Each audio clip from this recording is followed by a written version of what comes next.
มาเนอวันนี้นะ6 คูณ 5ใส่ข้าว6 คูณ 9ใส่แกงนะเข้าใจมั้ยนี่แหละคือตีสุดของกำกินบ้านซบกำกินบ้านงานนะงานบุญงานบวชงานปล่อยมันต้องมีสักขาบแกงฮังเลนะหลายคนหลายท่านบางคนบางภาคนี่คิดว่าเป็นอาหารของทางภาคใต้มันใจจะได้แต่นี่เลยมันจะเป็นอาหารของทางพม่าเนาะแล้วก็ภาคเหนือเมียงเหนือเขาเนี่ยได้รับอิทธิพลเข้ามาอย่างนะหลังจากที่ได้รับเข้ามาแล้วก็ลากเงาให้กำแล้วมาวันนี้ผมจะพามาแปลงแกงฮังเลสักกำสักขาบครับเนาะแล้วก็แกงฮังเลวันนี้ผมจะใจเป็นขาหมูคนได้จะใจ3 จันได้จีนบ่ได้ก็ได้หมดขั้นตอนแรกเขาจะมามักจีนให้กำก่อนเขาจะเอาจีนน่ะมามักกับพริกแกงฮังเลสำเร็จรูปแล้วก็ใส่ซีอิ๊วดำเห็นน้อยแล้วก็ขั้นตอนการมักนี่นะคนได้จะเติมจะเพิ่มผงฮังเลผงหินเลตัวก็ได้บ่ว่ากันแต่ว่าพริกแกงฮังเลที่ผมได้มาวันนี้มันต้องเจียมจนขนาดนั้นก็เลยบ่ได้ใส่ผงเตรียมสักกำนะคำนอนแล้วก็อันจีนน่ะมักลาวไว้หั่นระหว่างนั้นเขาก็จะมาซอยขิงถ้ามันจะเป็นขิงสดก็มาซอยเป็นเส้นเป็นฝอยน้อยๆเจเนี่ยนี่ไล่กับกำนั่นกันว่าเขาซอยขิงซอยอย่างเสร็จเรียบร้อยกำนี่ก็ไปใจพอจีนที่เขามักลาวไว้นะอันจีนนี่แต่ผมมักลาวไว้ประมาณครึ่งชั่วโมงครับนะก็ถ้าว่าคนได้อยากเร่งด่วนกับมักเสร็จแล้วก็เอาลงไปคั่วเลยก็ได้กันเนี่ยได้เมียนด้วยกันบ่ว่ากันได้หมดเดี๋ยวบางคนบางท่านมีเวลาขนาดนั้นเนี่ยเนาะมานั่งรอจีนที่เขามักอันหยังก็ไม่ได้อย่างสักอย่างนี่นะคำนอนหลังจากที่เขาคั่วที่เขาพัดจีนนั้นมันเสร็จตัวฮดตัวดีแล้วเขาก็จะเตรียมน้ำเปล่าน้ำสะอาดน้ำบาดาลเนี่ยใส่ลงไปท่วมๆไปเลยบ่ต้องกลัวคำนอนว่าหน้ามันจะน่าจะไหลลงไปเพราะว่าเขาต้องตุ๋นอยู่ละ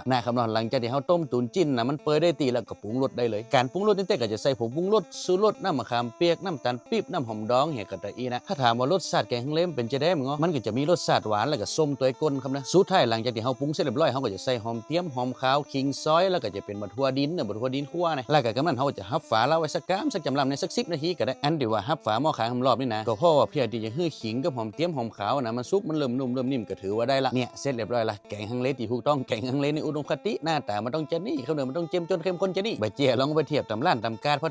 บางเจี๋ยมีกันน้ำมีกันยังมาโหนะ จางแพทเตียไปซื้อแกงฮังเลจีนหมูได้แกงฮังเลหนังติดมันจะนี่ก็แกล่ามเนาะแกถ้าว่า3 จานนั่นน่ะมันแป้งก็ใจขาหมูจะนี่ก็เหมาะเมียนกันมีถึงจีนถึงหนังถึงมันครบสูตรว่าอะไรก็ขอหยัดอันเจิญเข้าเนื้อห้อนมาให้สักปั้นเนาะนี่มันต้องจะนี่ก่อนแกงฮังเลบ้านงาน